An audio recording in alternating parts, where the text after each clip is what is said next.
Pernyataan dari Pentagon ini bukan sekadar keras, tapi problematik, dan dalam beberapa bagian jelas berbahaya jika dibiarkan tanpa kritik. Pete Hegseth mencoba membingkai operasi Epic Fury sebagai misi tegas dan terfokus. Ia mengklaim lebih dari 7.000 target telah dihantam, Angkatan Laut Iran dilumpuhkan, bahkan serangan balistik disebut turun hingga 90%. Sekilas terdengar seperti keberhasilan militer yang mutlak. Tapi justru disinilah letak masalahnya. Angka-angka besar tanpa verifikasi independen seringkali menjadi alat propaganda dalam perang modern. Tidak ada transparansi jelas tentang bagaimana angka itu dihitung, apa saja yang termasuk target, dan berapa banyak korban sipil yang mungkin terdampak. Dalam sejarah konflik militer, klaim sepihak seperti ini hampir selalu perlu dipertanyakan, bukan langsung dipercaya. Lebih jauh lagi, Hegseth berulang kali menyebut Iran sebagai sponsor terorisme nomor 1 selama 47 tahun. Pernyataan ini bukan hanya simplifikasi, tapi juga pengaburan konteks geopolitik yang kompleks.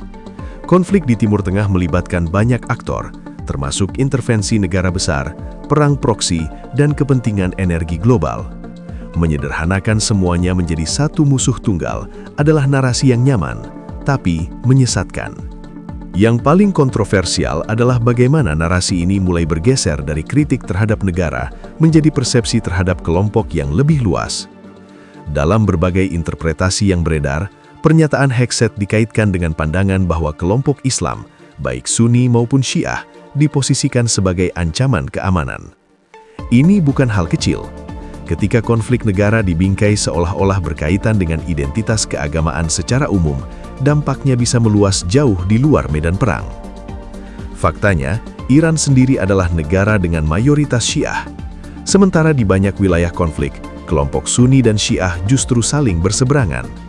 Menggabungkan semuanya dalam satu narasi ancaman bukan hanya keliru, tapi juga berpotensi memperkeruh konflik yang sudah kompleks. Jika memang targetnya adalah rezim seperti yang diklaim, maka seharusnya narasinya konsisten pada aspek politik dan militer, bukan melebar ke arah yang bisa ditafsirkan sebagai generalisasi terhadap kelompok agama. Di sisi lain, Hegseth juga mencoba mengambil posisi moral dengan mengatakan bahwa Amerika tidak sedang melakukan nation building atau menyebarkan demokrasi, melainkan hanya menghancurkan ancaman. Pernyataan ini terdengar tegas, tapi justru membuka pertanyaan besar. Siapa yang menentukan apa itu ancaman dan sampai sejauh mana penghancuran itu dibenarkan? Karena dalam praktiknya, operasi militer skala besar seperti ini hampir tidak pernah benar-benar terbatas. Ketika bom penembus 5.000 pon dijatuhkan ke fasilitas bawah tanah, ketika lebih dari 120 kapal dihancurkan, ketika serangan dilakukan hingga ke dalam wilayah strategis seperti Pulau Kharg, itu bukan operasi kecil. Itu adalah eskalasi besar. Dan eskalasi selalu membawa konsekuensi. Jenderal Dan Kane memberikan detail teknis yang mengesankan, dari penggunaan B1, B2, hingga B52, hingga kompleksitas pengisian bahan bakar di udara. Tapi di balik semua kecanggihan itu, ada satu hal yang tidak banyak dibahas, dampak jangka panjang. Sejarah sudah berulang kali menunjukkan bahwa penghancuran infrastruktur militer suatu negara tidak serta-merta mengakhiri konflik, justru seringkali memicu siklus balas dendam, radikalisasi baru, dan ketidakstabilan yang lebih luas. Ironisnya, di saat yang sama, Hegseth juga menyerang media yang mencoba mengkritisi operasi ini. Ia menyebut sebagian media sebagai bias dan anti pemerintah. Padahal dalam situasi seperti ini, peran media justru krusial untuk menjaga akuntabilitas. Tanpa kritik, klaim sepihak akan berdiri tanpa tandingan. Di titik ini, narasi yang dibangun mulai terlihat jelas. Militer digambarkan sebagai penyelamat, lawan sebagai ancaman absolut, dan kritik sebagai gangguan. Masalahnya dunia tidak sesederhana itu. Konflik Iran bukan hanya soal baik versus jahat. Ada sejarah panjang intervensi, kepentingan ekonomi, rivalitas regional, dan dinamika internal yang kompleks. Mengabaikan semuanya demi narasi hitam putih justru beresiko memperburuk keadaan. Dan ketika narasi itu mulai menyentuh isu sensitif seperti Sunni dan Syiah, tanpa penjelasan yang hati-hati, maka dampaknya bisa jauh lebih luas daripada sekedar konflik militer. Ini bukan lagi soal strategi perang. Ini soal bagaimana sebuah kekuatan besar membentuk persepsi global. Dan disinilah publik perlu lebih kritis, karena tidak semua yang disampaikan dalam konferensi pers adalah kebenaran utuh.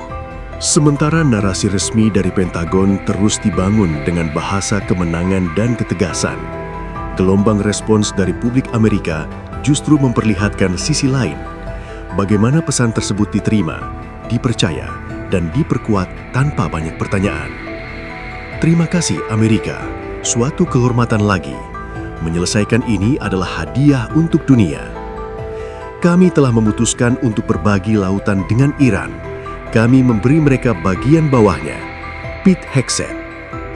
Turut berduka cita atas kehilangan yang kita alami. Doa kami untuk kekuatan dan penghiburan bagi teman, rekan tim, dan keluarga mereka. Semoga Tuhan memberkati mereka yang berjuang untuk kita. Selesaikan pekerjaannya. Terima kasih. Terima kasih para pahlawan. Ripple P. Saya mengenal Jenderal Kane ketika dia masih menjadi kapten, dan apa yang dia katakan dan lakukan sekarang persis sama dengan cara dia bertindak saat itu. Kami, rakyat, bangga padamu dan berterima kasih atas pengabdianmu. Tuhan memberkati Amerika. Tuhan memberkati pasukan kita. Doa saya untuk keluarga yang kehilangan orang yang mereka cintai, prajurit pemberani. Selamat Amerika, dan terima kasih dari Inggris. Tidak ada negara lain yang mampu melakukan ini. Sangat bangga menjadi warga Amerika. Terima kasih atas keberanian kalian semua. Mari kita berdoa untuk pasukan kita dan kemenangan untuk negara kita. Bangga dengan pasukan, pilot, militer, dan angkatan laut kita. Tuhan memberkati Amerika yang indah. Tolong singkirkan rezim kriminal ini yang telah menciptakan kekacauan selama 47 tahun. Hancurkan mereka. Para fanatik itu tidak boleh memiliki senjata nuklir. Terima kasih Pete. Terus berjuang dan abaikan kebisingan itu. Hegseth adalah seorang patriot sejati, negarawan, dan pria yang sangat baik. Semua orang yang meragukannya salah. Semoga Tuhan memberkati Amerika dan Israel. Terima kasih Tuan Hegseth. Saya suka ketika seseorang yang berada di posisi yang tepat mengkritik sebagian media kita yang tidak berharga. Deretan komentar ini menjadi gambaran bagaimana pesan yang disampaikan dalam konferensi pers tidak berhenti di ruang briefing, tetapi menyebar luas dan membentuk opini publik. Tidak ada keraguan yang terlihat, tidak ada pertanyaan tentang angka-angka yang disampaikan, tidak ada dorongan untuk menguji klaim yang begitu besar.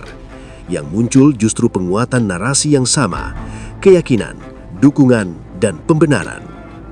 Di titik ini, terlihat bagaimana siklus informasi bekerja.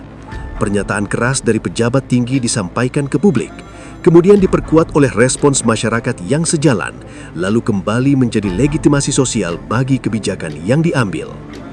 Proses ini berulang, membentuk echo chamber yang semakin sulit ditembus oleh sudut pandang berbeda.